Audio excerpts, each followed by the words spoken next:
Today we are talking about spring rolls and our super addicting Thai peanut sauce. Now you have to go find yourself some rice paper, which is usually in the Asian food section of your grocery store. Oh yeah, and the rice noodles, which are easier to find, also in the Asian food section. The only prep that's necessary here is chopping some tofu up and marinating it a couple of hours before you start the rest of the process, so you've got some really tasty tofu. And unwrapping all of your produce from the plastic so that your YouTube fans don't comment on how much plastic you use.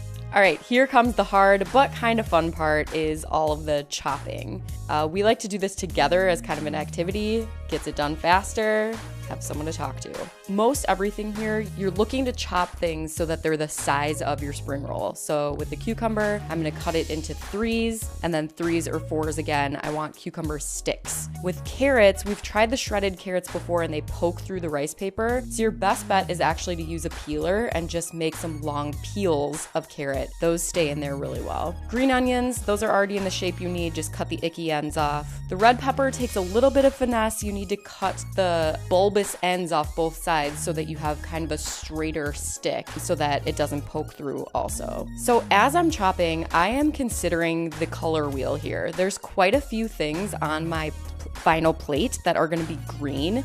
So I'm alternating green, another color, green, another color. So just keep that in mind when you're plating. The purple cabbage, you can do pretty haphazardly. You just want it small enough that it fits. Cilantro, the fastest way I've found is to pop the top off, and then there's another stem that has 2 more. You pop those off also. The mango and the avocado take a little bit of skill. What you want to do is slice the side off. Both obviously have a pit in the center. Then slice that side in half and then skin it.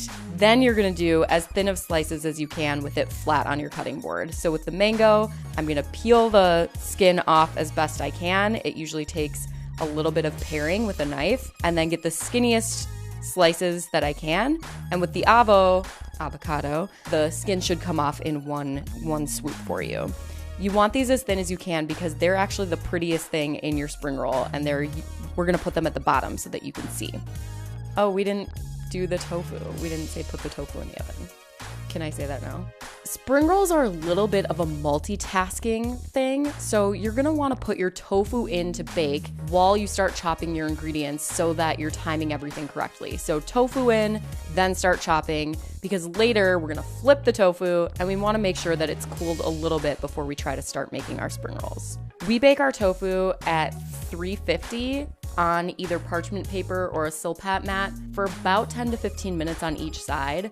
We like it pretty well done, so just check yours and see which temperature you like it cooked at. And now for the star of the show. It's much less pretty, but it is the most delicious part of this meal, the Thai peanut sauce. So on our website, we make this recipe in our 8-ounce container. Now we're doubling the recipe and making it in the 64-ounce low-profile container that came with our machine. All we had to do was double the recipe, and it worked perfect. 3/4 of a cup of water, 6 tablespoons of soy sauce, 2 tablespoons of rice wine vinegar, 2 tablespoons of sriracha, a small slice of lime with no peel. If it were a lemon, I'd keep the peel on, but with limes, we take it off. 2 cloves of garlic. If you haven't seen that crazy way that they get garlic out of skin by like spearing it, it's a video that went viral. You should check it out. I'm just gonna do it the normal way because I am not a machete wielding crazy person. 2 cloves of garlic. We've got ginger. Here I take the peel off. Sometimes I leave it in if I'm gonna be blending for a while, like with our green juice, but here I'm gonna take it off because we're not blending that long. And then a cup of peanuts. We try to do roasted unsalted. The soy sauce is pretty salty. Obviously, that's what soy sauce is. Ours came out a little bit too watery this time, so we just added a little bit more peanuts and now it's perfect. Now you want to boil your water, dump our rice noodles in. Just for the record, the rice noodles really are an optional ingredient. We don't always use them, especially if it's just us having dinner, but if we are serving this as hosts and we're hosting other people, we do like to use the noodles because it makes these more filling.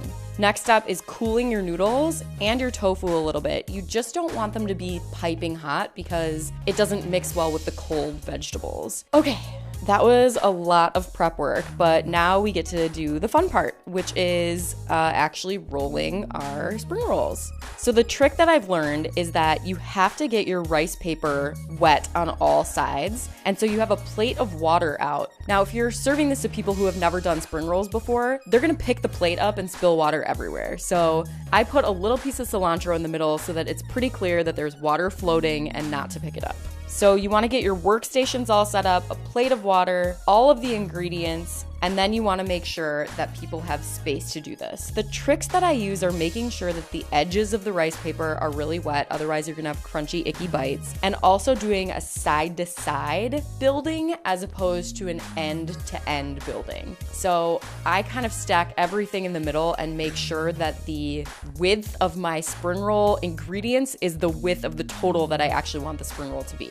You can do this however you want. Lenny likes to put his sauce inside. I like to dip my sauce after. You can make a monster Chipotle style one if you want. You get to kind of be your own self here when you're making your spring rolls, so enjoy the process. I like to put slices of avocado or mango on the bottom because I think they're the prettiest ingredient that we're using. And then I like to put a contrasting color right under it. So if I'm using avocado, maybe I'll put the purple cabbage right under it. With the mango, I'll put something green. You also want to consider flavor combinations. So if you're using mango, having fresh mint with that is absolutely delicious. One thing that I don't want you to get overwhelmed with is I'm mentioning a lot of ingredients. There's so many different things that you can use here. I don't want you to feel like you can't make this if you don't have absolutely everything. We almost always put snap peas in our spring rolls, and we didn't have any before filming this. That doesn't mean I need to go to the store and get snap peas. We'll just have spring rolls without snap peas this time. So pick the things that you like out of this, pick the things that you can easily find,